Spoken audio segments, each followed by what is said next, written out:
Today's film is brought to you by the letter Q, and it's, as you guessed, Q, the Winged Serpent from 1982. Oh, yeah?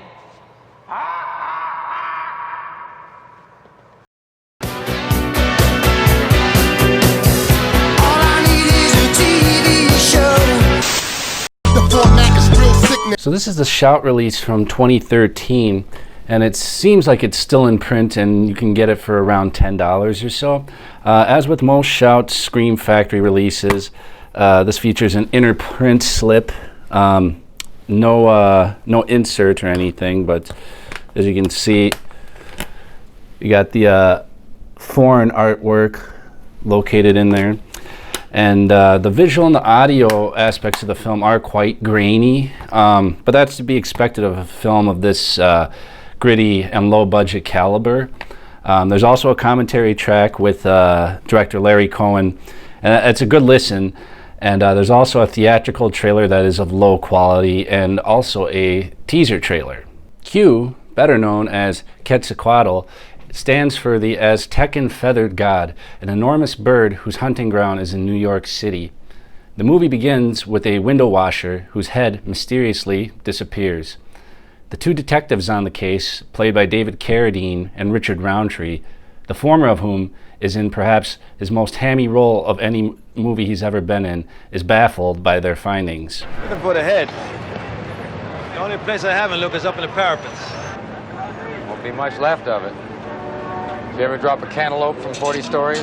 We're introduced to a small-time hustler named Jimmy Quinn, played completely tongue-in-cheek by Michael Moriarty. He and his cohorts plan a brazen jewelry heist in the middle of the day.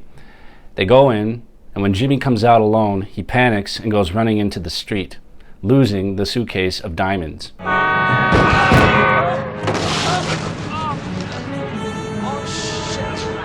Disoriented, he goes running to his attorney's office inside of the Chrysler building. And seeing that he's not there, Jimmy goes into the tower of the building and hides out. High above the city, he thinks he's found the perfect hiding spot. But going to the very top of the tower, he discovers an enormous egg in a nest.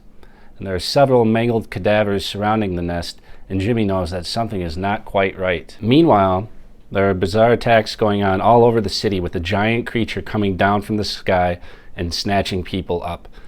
The police are totally at a loss for any kind of explanation and seek the advice of an expert on birds. He tells them that Quetzalcoatl is a bird-like creature known to engage in human sacrifice.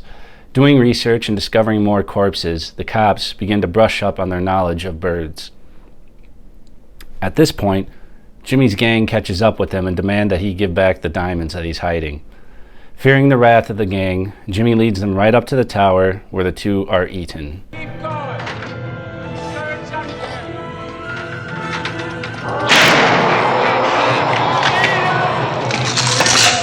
The security guard from the building recognizes Jimmy, and the cops pick him up.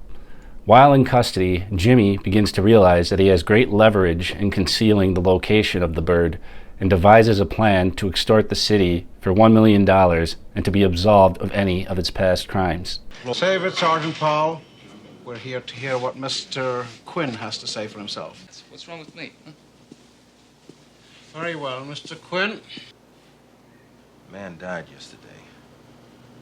You've been sitting on this damn information. You could have prevented it. How the hell does that make you feel?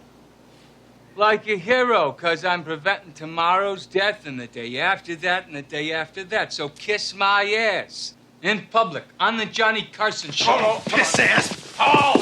Yeah! As stated earlier, the movie has a real strong tongue-in-cheek factor that provides ample laughs, particularly in the scenes where Jimmy is negotiating with the city. You're just jealous, Shepard. Jealous?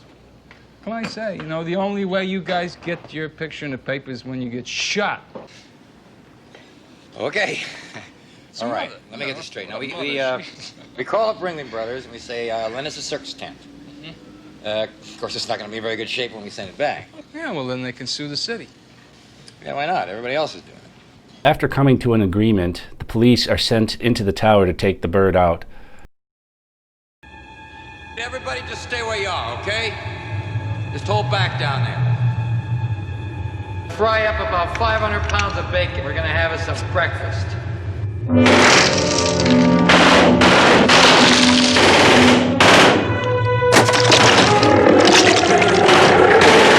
Riddling the egg of bullets, the bird inside is killed, but the mother bird is nowhere to be found. When he goes to collect his extortion money, the detective tells Jimmy that the deal was for the maternal fowl and not for the offspring, and Jimmy is pissed off. Later, the cops close in on a whack job who performs human sacrifice to appease Quetzalcoatl.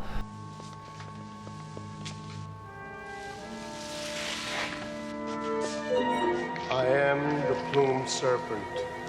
I crawl and I fly. Drop that scalpel.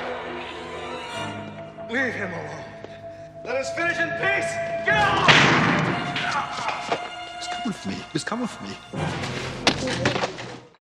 But the man manages to escape from the police. While on the rooftop in pursuit of the suspect, Roundtree is grabbed by the bird and thrown into the streets below.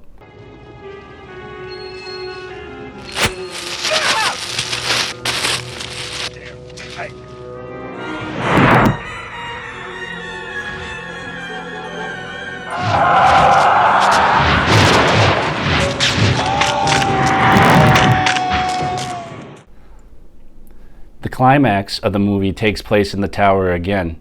Secretly stationing themselves in the tower, the cops wait for the mother to come back, and she does, and a big shootout takes place.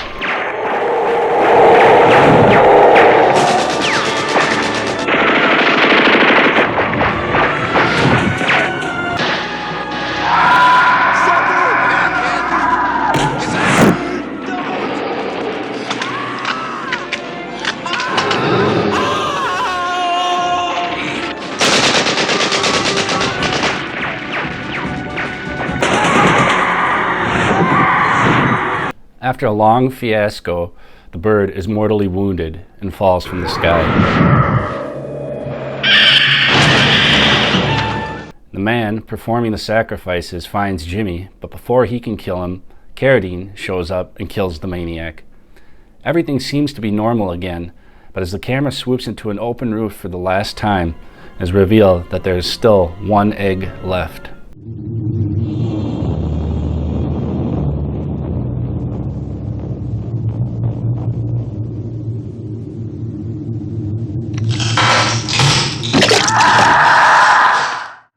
Q is a lot of fun. It's not the best horror movie, and I'd be surprised if many people have even heard of it, let alone seen it. But it has a great blend of humor and suspense.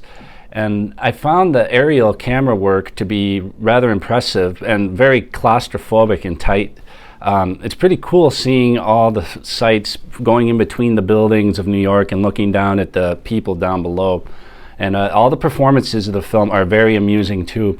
And Michael Moriarty is an actor who's mainly known for his role on Law and Order. But I admit, I think this is the only movie that I've seen him in personally. He just chews up the scenery, and you cannot help but grin alongside him every time he puts his foot on the neck of the city. That's all for this time. We'll see you next time when we go to the movies.